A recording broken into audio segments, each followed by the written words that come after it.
The diagnosis right. Perseverate here, but there's nothing worse than treating somebody for depression when they have bipolar illness.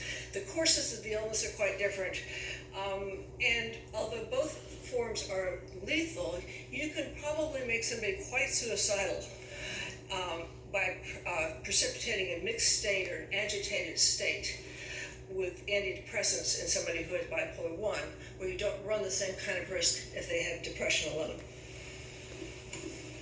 So I'm not going to go into details for treatments for depression, because I'm going to be focusing on bipolar illness. But I do want to say one thing about the antidepressants. I mean, and I can't begin to go into the counter arguments to say reasons why the antidepressants are actually more efficacious than you would believe reading the press these days, including the medical press, which I think has been outrageous to some extent.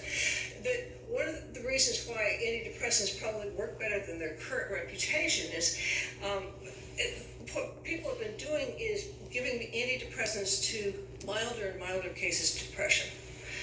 For all sorts of reasons, some of them less than admirable, but so they've extended that spectrum of severity. And what that means is that antidepressants tend to work actually quite well in severe and moderate forms of depression. They work less well in people who have mild depression. So if you start excluding people, which is what is routinely done in drug trials, if anybody has a history of suicide attempt, they're excluded. Now, if you ran this by people in cardiovascular research or people in oncology, and you said, oh, we're just going to take out all the people who might die from their cancers or heart disease, and we're not going to treat them because there might be in the case of antidepressants, there might be a suicide, and then the drug companies are liable.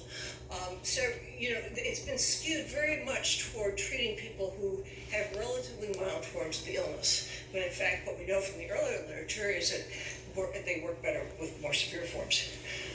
So we have slew of antidepressants, psychotherapy combined, and we know from quite a bit of literature that in many cases the combined use of psychotherapy and medications is better than either one alone.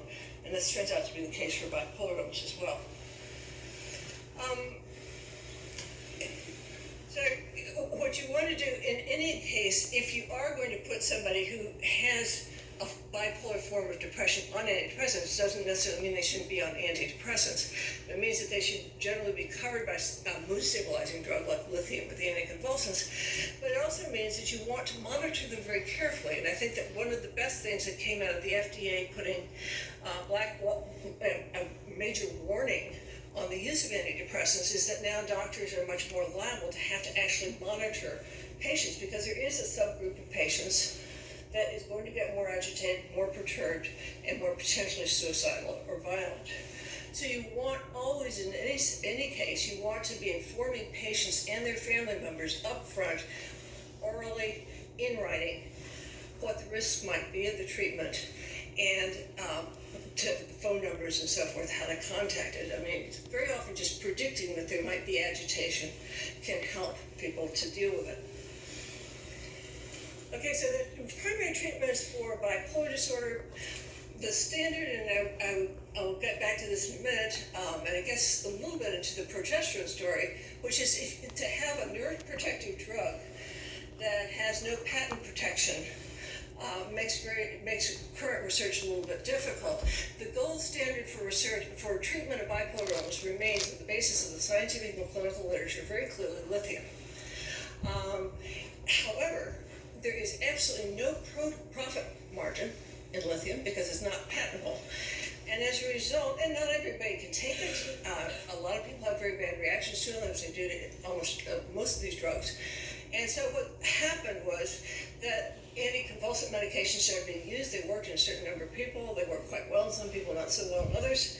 And so, in fact, if you look in the United States and increasingly in Europe, the prescriptions for lithium have gone way down like this. The prescriptions for the anticonvulsants have just gone up like this. And the guidelines for the drugs, until recently, because a lot of us protested, were very pro anticonvulsant medication, even though the science was really much more clearly on the side of lithium. There are also a lot of antipsychotic medications, and many people would argue overused in the case of bipolar illness.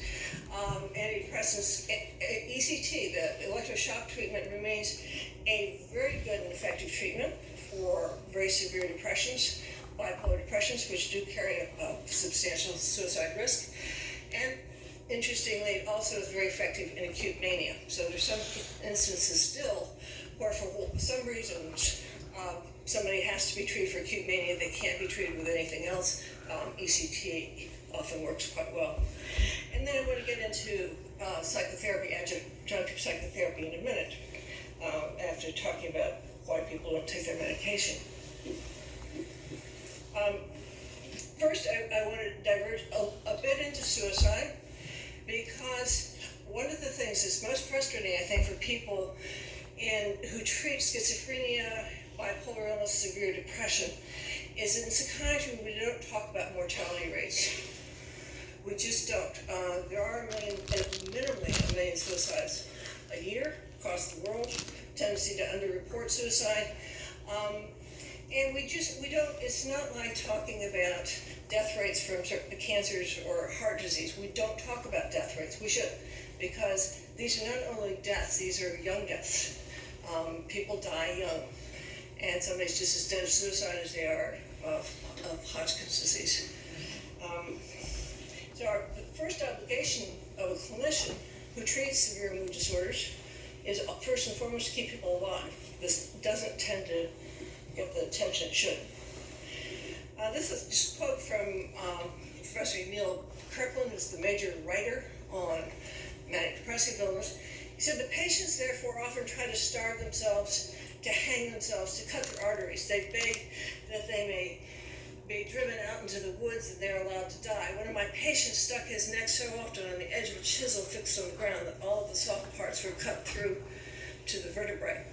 And I bring this up for a couple of reasons. One is it's a really desperate state. People kill themselves out of a great deal of pain and agitation, and it's often a very violent way to die.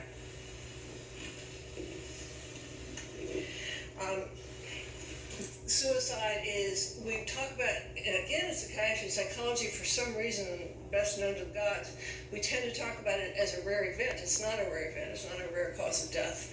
And you can see, actually, if you look at causes of death in adults aged 15 to 59, in fact, suicide is right up there near the top of deaths.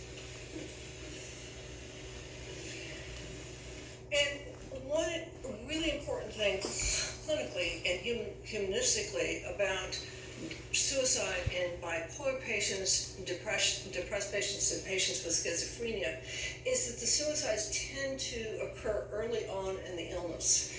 And why does it make a difference? It makes a difference because this is when people are least likely to be diagnosed properly, least likely to have accepted their illness, and least likely to be adherent to their medicines. So you have everything going against you clinically to save someone's life. And what does that mean? It means you really want to intensify, I think anyway, you really want to intensify psychotherapeutic efforts very much early on in the illness, where they can make not just a difference in terms of the quality of life,